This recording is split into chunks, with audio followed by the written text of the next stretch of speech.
महाराज शिव कथा कह रहे हैं, सावन का व्रत करो तो पशुपति व्रत मत करना, और पशुपति व्रत करो तो सावन का सोमवार का व्रत मत करना। दो जल के पात्र सावन के महीने में, भले एक बड़ा पात्र हो एक छोटा सा पात्र हो, पात्र भी नहीं हो तो उसके ऊपर भले कटोरी रख लेना, पर दो पात्र से जल शिव जी को एक साथ समर्पित करना। शंकर भगवान कहते हैं श्रावण के महीने में भार बढ़ जाता है, इसलिए पार्वती और गंगा ये दोनों संभालती हैं, इसलिए श्रावण के महीने में जल वृष्टि भी अपार होती है। बाकी के आषाढ़ में हुई, कुंवार में हुई, भादों में हुई कि नहीं हुई, पर श्रावण की जल वृष्टि की महत्वता ज्यादा। गंगा और पार्वती दोनों प्रबल होती, गंगा और पार्वती दोनों प्रबल। अब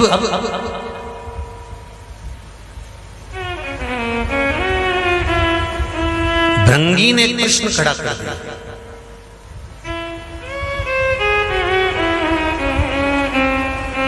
लिंग महापुराण, स्कंद पुराण और लिंग पुराण का यह संवाद। भृंगी ने एक प्रश्न खड़ा कर दिया कि अगर गंगा और पार्वती दोनों ही आपके नजदीक रहती हैं, तो क्या गंगा आपके मस्तक पर नहीं रहेगी? शंकर भगवान कहते हैं, सुनो भृंगी, श्रावण के महीने में साधारण से साधारण व्यक्ति भी जब दो पात्र लेकर शंकर को जल चढ़ाने के लिए आएगा, तो एक पात्र का जल अपने आप गंगा जल बन जाएगा। अपने आप उसको गंगा जल ले जाने की भी जरूरत नहीं पड़ेगी।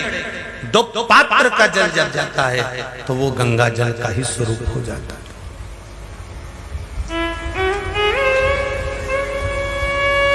बैठो, अभी वर्णन करते हैं। दो पात्र का जल ही, एक पात्र का जल गंगा जल का भाव वर्णन करते हैं।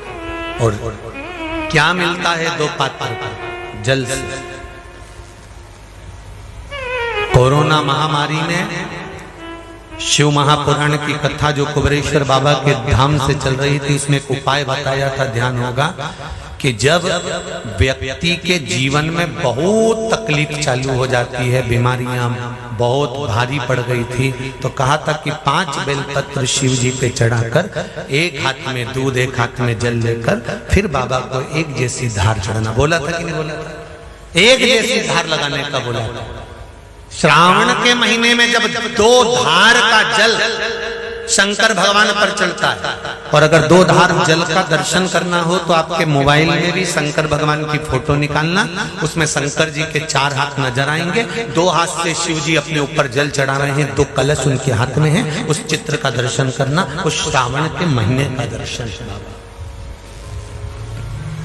अगर वो दर्शन आपको कहीं ना मिले तो फिर गीता प्रेस गोरखपुर की शिव महापुराण में या लिंग पुराण में या स्कंद पुराण में दर्शन कर सकते हो, या देवी भागवत में भी कर सकते हो। 2 धार का जल, यदि हमारे व्यापार में तकलीफ आ रही है, कहीं उन्नति की सीढ़ी पर चढ़ने में तकलीफ आ रही है, या कहीं हम हमारे कार्य के प्रति काम अटक रहा है, यदि काम अटक रहा है, हमें और सरल भाषा में समझ लो, और सरल में समझो, जब मालूम पड़े कि कहीं कचरा अड़ गया, ठीक है, तो चतुर लोग क्या करते हैं, जो चतुर माताएं होती हैं, बुजुर्ग होते हैं, वो क्या करते हैं, जम के एक बाल्टी पानी डाल दे। बोले कि नहीं बोले? अरे बोलो जम के जरा, एक बाल्टी जरा जम के पानी डाल, और जो जम के पानी डालेगा ना तो कचरा निकल गया। उसी तरह जीवन में अगर दुख चल रहा है, तकलीफें चल रही है, कष्ट चल रहा है, बीमारी चल रही है, परेशानियां चल रही हैं, रास्ता नहीं मिल रहा, तो पूरा सावन का महीना 2 कलश लेकर 1 बाल्टी पानी अर्थात 2 कलश से जब जल चढ़ाएंगे तो जिंदगी का कचरा भी अपने आप हट जाएगा और जीवन सार्थक।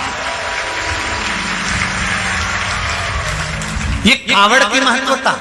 दुनिया के लोग क्यों कावड़ लेकर जाते हैं? कावड़ ले जाने का मतलब आज भी लोगों के फोन पे कोई छावर से, कोई आष्टा से, कोई सुजालपुर से, कोई कहीं से कि हम गुरुजी हम महिलाएं कावड़ लेके आ जाएं। हमने कहा इतनी दूर से, कहाँ दूर से कावड़ लेकर आ रही हो? यहीं की यहीं भर लीजिए, यहीं की यहीं चला दीजिए।